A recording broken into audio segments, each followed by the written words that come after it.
एकीकडे राज्यभरात नववर्षाचं जोरदार स्वागत होत असताना दुसरीकडे जळगावच्या पाळधी गावात मात्र जबरदस्त राडा झाला।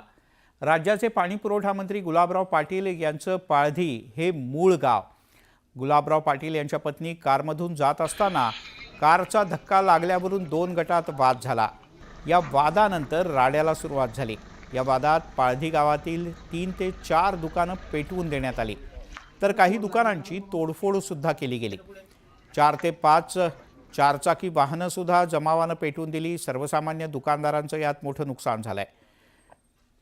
2 गटात मोठा राडा झाल्यानंतर पोलिसांचाही मोठा बंदोबस्त इथे तैनात करण्यात आलाय। या राड्या प्रकरणी काही संशयितांना पोलिसांनी ताब्यात घेतलं असून गावात सध्या तणावपूर्ण शांतता आहे। केवळ किरकोळ वादाची परिणती 2 गटातल्या हाणामारीत झाली। पोलिसांनी तात्काळ हस्तक्षेप करत या राड्यावर नियंत्रण मिळवलं। आता उद्याला सकाळी 8 वाजेपर्यंत गावात संचारबंदी लागू करण्यात आली आहे। 4 ते 5 या एका तासासाठी जीवनावश्यक वस्तूंच्या खरेदीकरता संचारबंदीतून सूट देण्यात आली होती।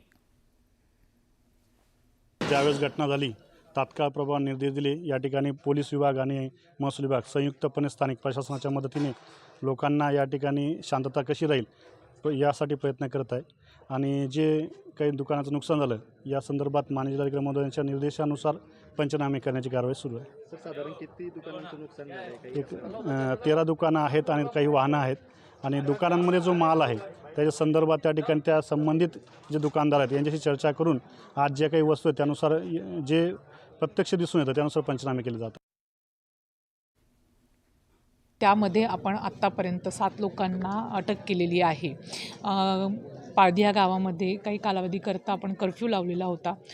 काल रात्रीपासून हा कर्फ्यू चालू आहे। आज लोकांच्या काही अत्यावश्यक गोष्टींसाठी आता 4 ते 5 ह्या दरम्यानमध्ये हा कर्फ्यू थोड्या वेळासाठी शिथिल करण्यात आलेला आहे।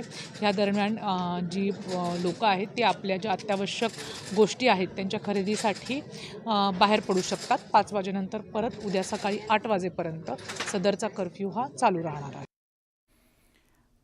आणि आता एक महत्त्वाची बातमी, लवकरात लवकर पदभार स्वीकारा आणि कामाला लागा अशी तंबी मुख्यमंत्री देवेंद्र फडणवीस यांनी मंत्रिमंडळातल्या आपल्या सहकाऱ्यांना दिल्याचं कळतं। हिवाळी अधिवेशनाच्या पूर्वसंध्येला मंत्रिमंडळाचा विस्तार झाला, तर अधिवेशनानंतर खाते वाटप सुद्धा जाहीर झालं। याला 15 दिवसांपेक्षा जास्त कालावधी उलटला, पण काही मंत्र्यांनी अद्यापही पदभार स्वीकारलेला नाही। ही संख्या 12 पेक्षा जास्त आहे। शासकीय कार्यालय आणि बंगल्यांच्या वाटपावरून काही मंत्र्यांमध्ये नाराजी असल्याची चर्चा आहे आणि त्यामुळेच काही जणांनी पदभार स्वीकारलेला नाही असं बोललं जातं। एकीकडे मुख्यमंत्री पदाचा पदभार स्वीकारल्यानंतर लगेचच मुख्यमंत्री कामाला लागले, तर दुसरीकडे काही मंत्र्यांनी अद्याप पदभारच स्वीकारलेला नाही। त्यामुळे मुख्यमंत्र्यांकडून संताप व्यक्त केल्याचं कळत आहे। नाराजी दूर ठेवा, पदभार स्वीकारून तातडीनं कामाला लागा अशी तंबी मुख्यमंत्र्यांनी दिली आहे। तर काही पूर्वनियोजित कार्यक्रमामुळे पदभार स्वीकारण्यास उशीर झाल्याचं स्पष्टीकरण काही मंत्र्यांनी देऊ केलंय। आता राज्याचा मंत्रिमंडळ विस्तार होऊन अनेक दिवस झाले आहेत, पण सुमारे डझनभर मंत्र्यांनी अद्यापही पदभार स्वीकारलेला नाही। त्यामुळे अपेक्षा आहे की लवकरात लवकर हे मंत्री आपापल्या खात्याचा पदभार स्वीकारतील आणि कामाला लागतील। आता पदभार स्वीकारण्याकरता थोडे कमी जास्त दिवस लागतात। काही आधीच मंत्रिमंडळाच्या आधीच काही लोक बाहेर गेले आहेत, म्हणजे मंत्रिमंडळ झाल्या पूर्वनियोजित काही कार्यक्रम आहेत, पूर्वनियोजित काही लोक विदेशात गेले आहेत। मला वाटतं लवकर या आठवड्यात निर्णय होईल सर्व, म्हणजे या आठवड्यात पदभार घेतील असं दिसतं। नवीन वर्षामध्ये ऐका ना, नवीन वर्षामध्ये अजिबात नाराज वगैरे नाही। मी ऐका ना, मी बाहेर गेलो होतो, बाहेर परदेशामध्ये गेलो, 10 वर्ष गेलो नव्हतो। आता कुठं गेलो तरी लगेच कुठंतरी नाराज वगैरे, त्यामुळे मी कुठं नाराज वगैरे ह्या गोष्टीमध्ये कुठेही त्यात कुठं तथ्य नाही। जेवढं शक्य होईल तेवढं 4-2 ठिकाणी एक जनतेनं नागरी सत्कार केला। त्याच्यानंतर वेगवेगळे लोक लांबवरून येऊन जे सत्कार समारंभ किंवा सदिच्छा भेट देत होते त्यांना भेट देणं हे क्रमप्राप्त होतं आणि म्हणूनसाठी आपल्याला चार्ज घ्यायला थोडंसं लेट झालं। नसेल तर मला अमावस्या पौर्णिमा दोन्ही चालतात। राज्याच्या विधानसभा निवडणुकीत महायुतीच्या महासुनामीत मनसेला एकही जागा मिळाली नाही. पण आता मनसेला आगामी महापालिका निवडणुकांचे वेध लागले आहेत. त्यामुळेच राज ठाकरे यांनी आता अर्थात मराठी आणि महिला या 2 मुद्द्यांवरून लक्ष केंद्रित केल्याचं कळत आहे. नववर्षाच्या निमित्तानं मनसैनिकांना शुभेच्छा देताना राज ठाकरे यांनी या आणि मचा सूर आळवलाय. मराठीवर कोणी हल्ला केला तर मराठी माणूस म्हणून आणि हिंदू माणसाच्या गळ्याला नख लावलं तर हिंदू म्हणून मी अंगावर येईन, ते आपण करतच आहोत असं सांगत मनसैनिकांना या मुद्द्यावरून आक्रमकपणा काय ठेवायचा तो कायम ठेवला पाहिजे असे आदेशच राज ठाकरे यांनी या शुभेच्छांमधून दिले आहेत. राज्यात गेल्या काही दिवसात कल्याण, बदलापूर, पुणे, राजगुरुनगर या ठिकाणी महिला आणि लहान मुलीवर अत्याचाराच्या काही घटना घडल्या आहेत.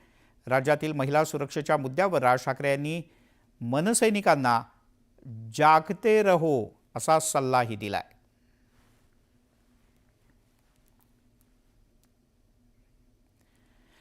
तिकडे मंदिर मशिदीच्या वादावर राष्ट्रीय स्वयंसेवक संघाचे सरसंघचालक डॉक्टर मोहन भागवत यांनी एक वक्तव्य केलं होतं, पण त्यावरून आता उलटसुलट चर्चा आहे.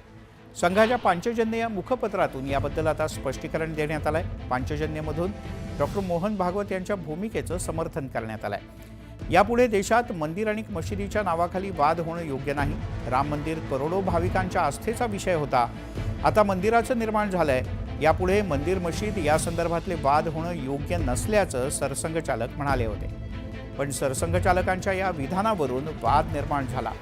काही संघटनांकडून वेगळी भूमिका मांडण्याचा प्रयत्न झाला होता. पण या संदर्भात जाणीवपूर्वक वाद निर्माण केले जात असल्याचं पांचजन्यनं म्हटलंय. महंत सुधीरदास यांनी सुद्धा सरसंघचालकांच्या विधानाचं समर्थन करत वेगळी भूमिका घेणाऱ्यांचे कान टोचले. एक गुजराती लॉबी विरुद्ध संघ असं जे स्वरूप देणं चाललं आहे आणि त्या माध्यमातनं काही कार्य किंवा काही ज्याचा अर्थार्थी संबंध नाही असे जे स्टेटमेंट देणं चाललं आहे ते संपूर्णतः चुकीचे आहेत.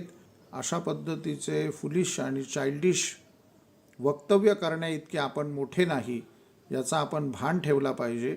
आणि अशा कुठल्या लॉबी विरुद्ध संघ कधीही कुठल्याही पद्धतीच्या भूमिका घेत नाही. त्यामुळे गुजराती लॉबी किंवा अन्य काही गोष्टी या संपूर्णतः चुकीच्या गोष्टी आहेत असं मला वाटतं. यासोबतच महाराष्ट्राची खबर बातमध्ये घेऊयात एक छोटासा ब्रेक. ब्रेक नंतर काही खास.